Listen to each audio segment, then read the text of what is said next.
आज पूरी दुनिया इंटरनेट का रोजाना इस्तेमाल कर रही है, पर क्या यह पूरी तरह से सुरक्षित है?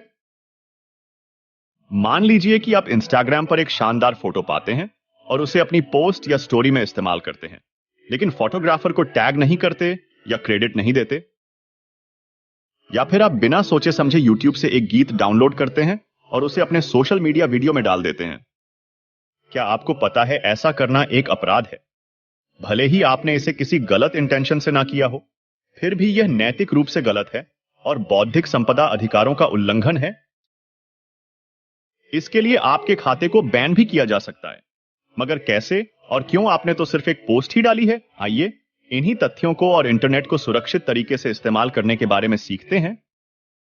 इसमें सबसे अहम है कि इंटरनेट का उपयोग करते समय कंप्यूटिंग एथिक्स और सुरक्षा उपायों पर ध्यान देना।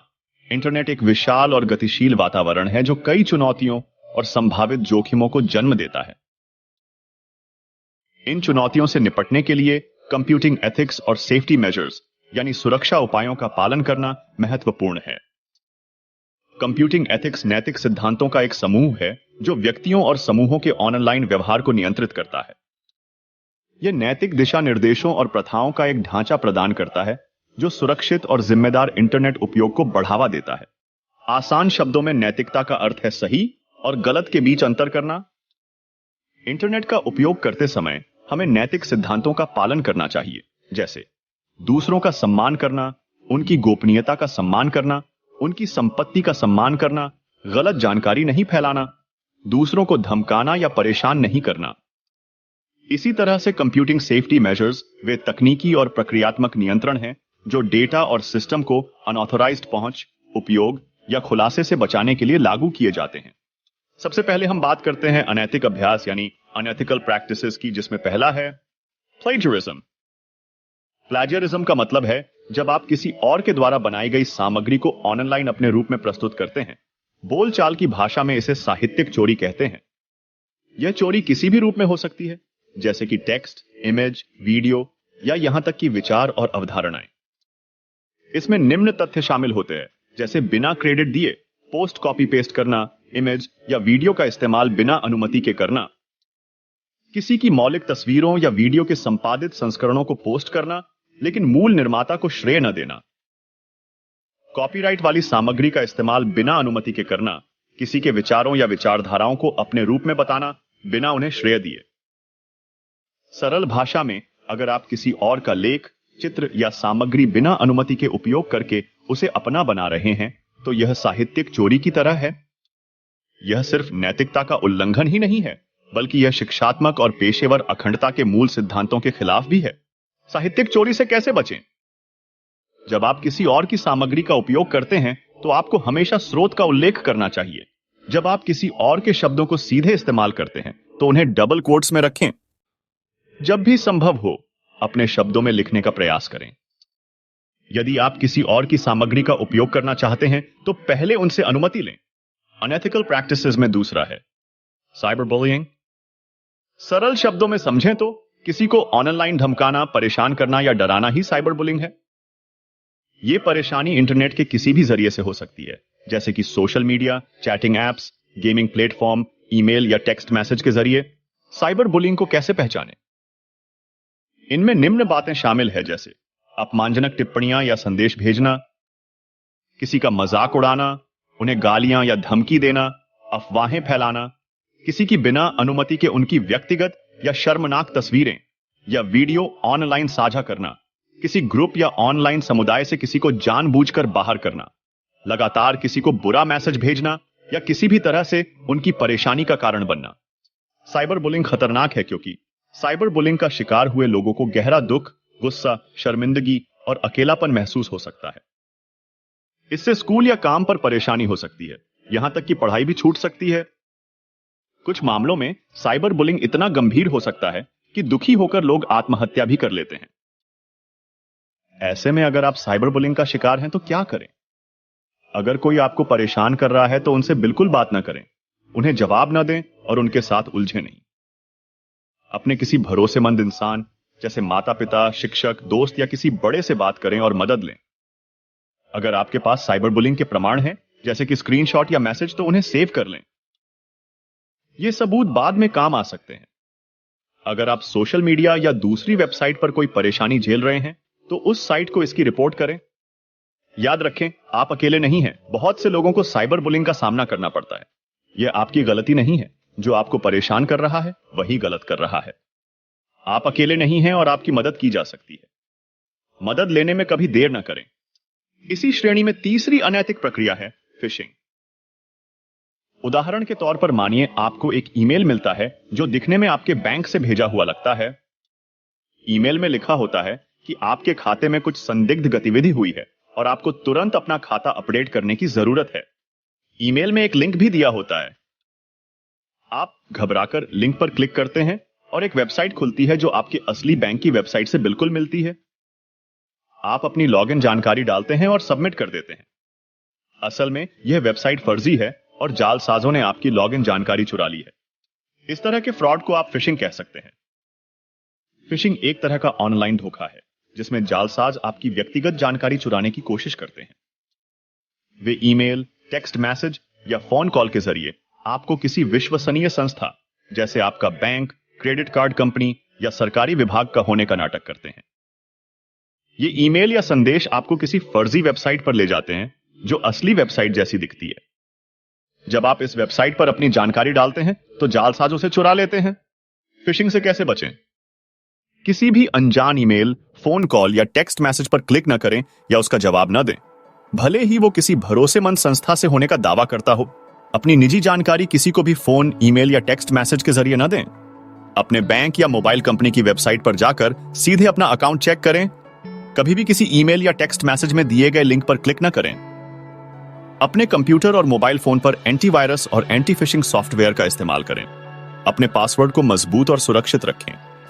सतर्क रहें और किसी भी चीज पर जल्दबाजी में भरोसा न करें। याद रखें कि फिशिंग से बचना मुश्किल नहीं है, बस आपको थोड़ी सी सावधानी बरतनी है। अगला अनएथिकल प्रैक्टिस है हैकिंग।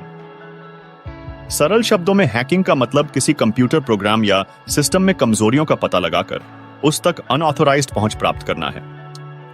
इस पहुंच का उपयोग विभिन्न उद्देश्यों के लिए किया जा सकता है, जिनमें से कुछ अच्छे हैं और कुछ बुरे। हैकिंग के दो मुख्य प्रकार होते हैं, व्हाइट हैट हैकिंग और ब्लैक हैट हैकिंग। आइए देखें कि ये दोनों कैसे अलग हैं। व्हाइट हैट हैकर, जिन्हें एथिकल हैकर भी कहते हैं,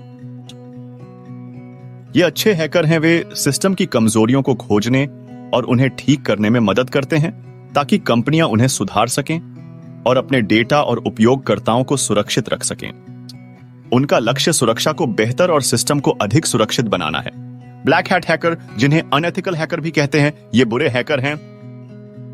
वे अपने लाभ के लिए कंप्यूटर सिस्टम में घुसपैठ करते हैं, जैसे कि क्रेडिट कार्ड नंबर या व्यक्तिगत जानकारी चुराना या सिस्टम को नुकसान पहुंचाना। वे विभिन्न तरीकों का उपयोग करते हैं, जैसे कि सुरक्षा कमजोरियों का शोषण, सोशल इंजीनियरिंग या मैलवेयर का उपयोग करना। आसान शब्दों में समझें तो व्हाइट हैट हैकर पुलिस की तरह हैं। वे बुरी चीजों को रोकने के लिए सुरक्षा को सुधारते हैं। यह एक महत्वपूर्ण क्षेत्र है जो ऑनलाइन सुरक्षा को बेहतर बनाने में मदद करता है। ब्लैक हैट हैकर चोरों की तरह अवैध गतिविधियों के लिए सिस्टम में घुसपैठ करते हैं। यह समझना महत्वपूर्ण है कि हैकिंग कानूनी या नैतिक नहीं है जब तक कि इसे उचित अनुमति के साथ नहीं किया जाता है। हैकिंग से गंभीर नुकसान हो सकता है, इसलिए इसका कभी दुरुपयोग नहीं किया जाना चाहिए। अनएथिकल प्रैक्टिसेस में अगला है स्पैमिंग। स्पैमिंग का मतलब बिना अनुमति के बड़ी संख्या में लोगों को अवांछित ईमेल, टेक्स्ट संदेश या अन्य संचार भेजना है। ये संदेश आमतौर पर विज्ञापन, स्कैम या जालसाजी के लिए होते हैं। जैसे आपके इनबॉक्स में आने वाले अवांछित ईमेल जो अक्सर उत्पादों, सेवाओं या संदिग्ध वेबसाइटों का प्रचार करते हैं। आपके फोन पर आने वाले अवांछित टेक्स्ट संदेश जो अक्सर बैंक, सरकारी विभाग या कंपनियों का रूप धार कर धोखाधड़ी करने की कोशिश करते हैं। सोशल मीडिया प्लेटफॉर्म पर स्पैम टिप्पणियां, संदेश या पोस्ट जो अक्सर उत्पादों, सेवाओं या जालसाजी का प्रचार करते हैं। स्पैमिंग से कैसे बचें? अज्ञात स्रोतों से ईमेल, संदेश या पोस्ट न खोलें। अपने ईमेल और सोशल मीडिया अकाउंट की सेटिंग्स को समायोजित करें ताकि अवांछित संदेशों को फिल्टर किया जा सके। मजबूत पासवर्ड का उपयोग करें और उन्हें नियमित रूप से बदलें। अपने कंप्यूटर और डिवाइस पर एंटीवायरस और एंटी स्पैम सॉफ्टवेयर का उपयोग करें। संदिग्ध लिंक या अटैचमेंट पर क्लिक न करें भले ही वे किसी विश्वसनीय स्रोत से प्रतीत होते हों।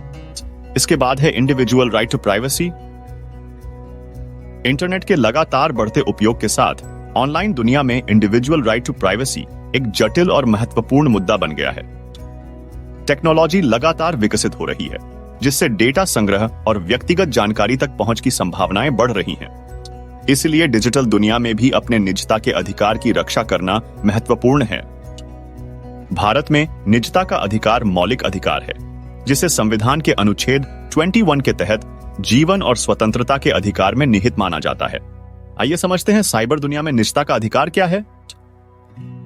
यह आपके व्यक्तिगत डेटा, ऑनलाइन गतिविधियों और संचार को नियंत्रित करने और उन पर नियंत्रण रखने का अधिकार है। इसमें शामिल हैं आपकी व्यक्तिगत जानकारी जैसे नाम, पता, ईमेल, फोन नंबर आदि। आपकी ऑनलाइन गतिविधियां जैसे आप कौन सी वेबसाइटें देखते हैं, क्या खरीदते हैं, किनसे बात करते हैं। आपके ऑनलाइन संचार जैसे ईमेल, चैट संदेश और सोशल मीडिया पोस्ट। इन चुनौतियों के बावजूद आप अपने अधिकार की रक्षा कैसे कर सकते हैं? मजबूत पासवर्ड का उपयोग करें और 2 फैक्टर ऑथराइजेशन इनेबल करें। अपनी गोपनीयता सेटिंग्स को नियंत्रित करें और उन ऐप्स और वेबसाइटों को सावधानी से चुनें जिन्हें आप अपनी जानकारी देते हैं। एंटीवायरस और एंटी मैलवेयर सॉफ्टवेयर का उपयोग करें। सोशल मीडिया और अन्य ऑनलाइन प्लेटफॉर्म पर सावधानी से साझा करें। अपने अधिकारों के बारे में जानें और उनका इस्तेमाल करें। अनैतिक अभ्यासों में अगला है सॉफ्टवेयर पायरेसी। सॉफ्टवेयर चोरी या सॉफ्टवेयर पायरेसी, जिसे कॉपीराइट उल्लंघन भी कहा जाता है, एक गंभीर समस्या है। यह तब होता है जब कोई व्यक्ति किसी सॉफ्टवेयर को बिना लाइसेंस के कॉपी करता है, डाउनलोड करता है, इंस्टॉल करता है या उपयोग करता है। एक लाइसेंस आमतौर पर केवल एक ही कंप्यूटर पर सॉफ्टवेयर का उपयोग करने की अनुमति देता है। जब आप सॉफ्टवेयर की एक लाइसेंस प्राप्त प्रतिलिपि खरीदते हैं और इसे लाइसेंस के विपरीत कई कंप्यूटरों पर लॉट करते हैं, तो इसे सॉफ्ट लिफ्टिंग कहा जाता है। यह न केवल गैर कानूनी है, बल्कि इसके कई नुकसान भी हैं। सॉफ्टवेयर चोरी पकड़े जाने पर जुर्माना या जेल की सजा हो सकती है। चोरी किए गए सॉफ्टवेयर में अक्सर वायरस, मैलवेयर या अन्य सुरक्षा खतरे हो सकते हैं, जिससे आपके कंप्यूटर और डेटा को नुकसान पहुंच सकता है। सॉफ्टवेयर डेवलपर्स को अपने काम का इनाम मिलना चाहिए ताकि वे नए और बेहतर सॉफ्टवेयर बना सकें। चोरी से डेवलपर्स को नुकसान होता है, जिससे भविष्य में बेहतर सॉफ्टवेयर का विकास प्रभावित हो सकता है। साथ ही चोरी करना गलत है, चाहे वह किसी भौतिक वस्तु का हो या बौद्धिक संपदा का, जैसे सॉफ्टवेयर। सॉफ्टवेयर चोरी से बचने के कई तरीके हैं। आप लाइसेंस खरीद सकते हैं, ओपन सोर्स सॉफ्टवेयर का उपयोग कर सकते हैं, फ्रीवेयर का उपयोग कर सकते हैं। सॉफ्टवेयर चोरी एक गंभीर समस्या है जिससे कई नुकसान हो सकते हैं। इसलिए सॉफ्टवेयर चोरी से बचें और जिम्मेदाराना तरीके से सॉफ्टवेयर का उपयोग करें। अगला है intellectual property rights. Intellectual property rights क्या हैं? बौद्धिक संपदा अधिकार या इंटेलेक्चुअल प्रॉपर्टी राइट्स कानूनी संरक्षण का एक रूप है, जो व्यक्तियों या कंपनियों को उनके रचनात्मक और बौद्धिक कार्यों के लिए प्रदान किया जाता है। ये अधिकार मानव अधिकारों के सार्वभौम घोषणा में भी मान्यता प्राप्त हैं। इंटेलेक्चुअल प्रॉपर्टी राइट्स रचनाकारों और आविष्कारकों को उनके काम के लिए उचित मुआवजा प्राप्त करने में मदद करते हैं। ये नवाचार और रचनात्मकता को बढ़ावा देते हैं, क्योंकि लोग जानते हैं कि उनका काम संरक्षित है। ये उपभोक्ताओं को यह विश्वास दिलाते हैं कि वे जो उत्पाद और सेवाएं खरीद रहे हैं, वे असली और उच्च गुणवत्ता वाले हैं। आइए इनके कुछ उदाहरणों को समझते हैं। पहला है कॉपीराइट। यह आपकी मूल रचनाओं जैसे किताबों, संगीत, फिल्मों, सॉफ्टवेयर आदि के कॉपी करने, वितरित करने, संशोधित करने और बेचने के अधिकार की रक्षा करता है। दूसरा पेटेंट। यह आपके आविष्कारों के लिए विशेष अधिकार प्रदान करता है, जिससे दूसरों को बिना अनुमति के उनका उपयोग या निर्माण करने से रोका जा सकता है। ट्रेडमार्क। यह आपके ब्रांड नामों, लोगो और अन्य विशिष्ट संकेतकों की सुरक्षा करता है, जो आपके उत्पादों और सेवाओं की पहचान करते हैं। आप अपने बौद्धिक संपदा अधिकारों की रक्षा कैसे कर सकते हैं? अपने अधिकारों को सरकारी विभागों के साथ पंजीकृत करें। दूसरों को लाइसेंस देकर अपनी बौद्धिक संपदा का उपयोग करने की अनुमति दे सकते हैं। अपने अधिकारों का उल्लंघन होने पर कानूनी कार्रवाई करें। आशा है कि यह जानकारी आपको इंटरनेट सुविधाओं को सावधानी और सतर्कता से इस्तेमाल करने की बुनियादी समझ प्रदान करेगी। इसी तरह की महत्वपूर्ण टेक्निकल जानकारियों के लिए जुड़े हमारे साथ और सब्सक्राइब करें। Vision of technology with Aman.